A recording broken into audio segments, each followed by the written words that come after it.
Rajasthan Royals ने नाबाद चल रही पंजाब किंग्स का विजय रथ रोका। हाँ बिल्कुल, और मतलब इस जीत के पीछे सिर्फ छक्के चौके ही नहीं थे। अगर हम अपने इन स्रोतों के डेटा पर गौर करें ना, तो एक बहुत ही सोची समझी आक्रामकता दिखाई देती है। सही कहा। चलिए इस पूरे रोमांचक मुकाबले को खोल कर देखते हैं। चंडीगढ़ के मैदान पर पंजाब ने सच में एक पहाड़ खड़ा कर दिया था। मेरा मतलब है प्रभसिमरन सिंह की ठोस नींव और फिर मार्कस स्टोइनिस का वो तूफान। वो तो अलग ही लेवल का था। बिल्कुल। रिपोर्ट्स के अनुसार स्टोइनिस ने क्रीज पर आते ही बस 2 मिनट के अंदर पूरे बॉलिंग अटैक की लय बिगाड़ दी थी।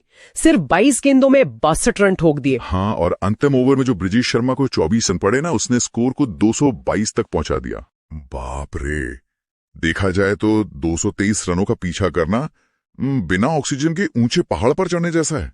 ऐसे में मुझे एक बात सच में समझ नहीं आई, इस भारी दबाव के बीच जवाबी हमला एक 15 साल के लड़के ने कैसे किया? हाँ, वैभव सूर्यवंशी की बात कर रही हैं। 15 साल की उम्र और 16 गेंदों में 43 रन। ये कोई तुक्का नहीं था। अच्छा, तो क्या इंटरनेशनल बॉलर्स की स्विंग के सामने वो किसी खास तकनीक का इस्तेमाल कर रहे थे? बिल्कुल। अगर हम उनकी बैटिंग के हीट मैप को देखें तो वैभव ने स्विंग को काटने के लिए क्रीज से बाहर निकलकर खेलना शुरू किया था। क्या बात है, इतनी छोटी उम्र में इतना दिमाग। हाँ, और उन्होंने और यशस्वी जायसवाल ने एक खास रणनीति अपनाई। देखिए, 223 रन का पीछा करना एक शतरंज के खेल में बिना वजीर के खेलने जैसा है। मतलब आपको हर मोहरे से आक्रामक चाल चलनी ही पड़ती है। सही पकड़ा। ऐसे लक्ष्यों में बल्लेबाजों के पास पिच पर सेट होने का बिल्कुल समय नहीं होता। हाँ, वो तो है। इसलिए उन्होंने पावर प्ले में ही बॉलर्स की गति का इस्तेमाल किया और फील्ड के ऊपर से सीधे शॉट्स खेले। इससे पंजाब सीधा बैकफुट पर चला गया। पावर प्ले में रन तो बन गए, लेकिन क्रिकेट में जब सब कुछ आसान लगने लगे ना, तभी असली कहानी पलटती है।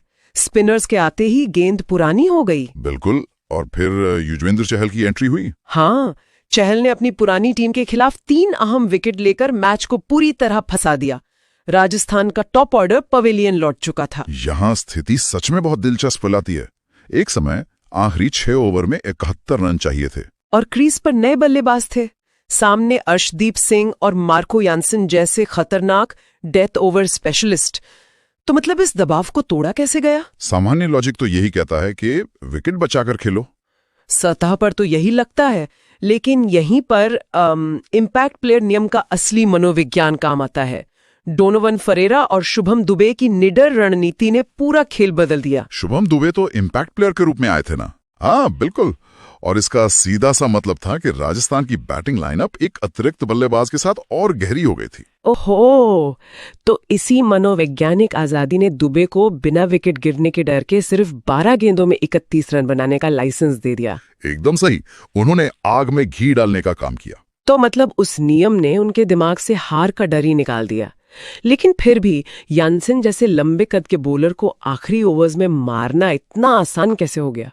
यहाँ जो सबसे आकर्षक बात है वो है ड्यू फैक्टर, यानी ओस। अच्छा, ओस का इतना बड़ा रोल था। हाँ, मैच के डेटा से पता चलता है कि आखिरी ओवर्स तक आउटफील्ड में गेंद काफी गीली हो चुकी थी। यानसन लगातार ब्लॉक होल में यॉर्कर डालने की कोशिश कर रहे थे। लेकिन गीली गेंद उंगलियों से फिसल रही होगी। बिल्कुल, और फरेरा को यह बात बहुत अच्छे से पता थी। उन्होंने क्रीज की गहराई का इस्तेमाल किया और बस गेंद का इंतजार किया। और नतीजा ये हुआ कि यानसन की यॉर्कर स्लिप होकर लो फुल टॉस बन गई और फरेरा ने लॉन्ग ऑन के ऊपर से सीधा विजयी छक्का जड़ दिया। 26 गेंदों में नाबाद 52 रन। हाँ, दोनों की 32 गेंदों में 77 रनों की पार्टनरशिप ने पूरा खेल पलट दिया। ये सिर्फ एक जीत नहीं थी। बिल्कुल, ये एक ऐसा अनस्टॉपेबल चेस था जिसने नाबाद पंजाब किंग्स के दबदबे को तोड़ दिया। परिस्थितियों, नियमों और विरोधी टीम की कमजोरियों का एकदम सटीक इस्तेमाल। सही कहा, इतने बड़े दबाव में तकनीक और निडर मानसिकता दोनों का बेहतरीन संतुलन देखने को मिला। सच में। तो इस चर्चा को समेटते हुए एक गहरा सवाल दिमाग में आता है। जिस तरह से डोनोवन फरेरा इस मैच में एक घातक फिनिशर बन के उभरे हैं, क्या भविष्य में बाकी सभी टीमों को राजस्थान के खिलाफ डेथ ओवर्स में अपनी बॉलिंग रणनीति को पूरी तरह से बदलना पड़ेगा? ये सोचने वाली बात है। आज के लिए बस इतना है। ये सोचने वाली बात है। आज के लिए बस इतना ही। ये सोचने वाली बात है। आज के लिए बस इतना ही। ये सोचने वाली बात है। आज के लिए बस इतना ही। फरेरा इस मैच में एक घातक फिनिशर बन के उभरे हैं, क्या भविष्य में बाकी सभी टीमों को राजस्थान के खिलाफ डेथ ओवर्स में अपनी बॉलिंग रणनीति को पूरी तरह से बदलना पड़ेगा? ये सोचने वाली बात है। आज के लिए बस इतना ही। ये सोचने वाली बात है।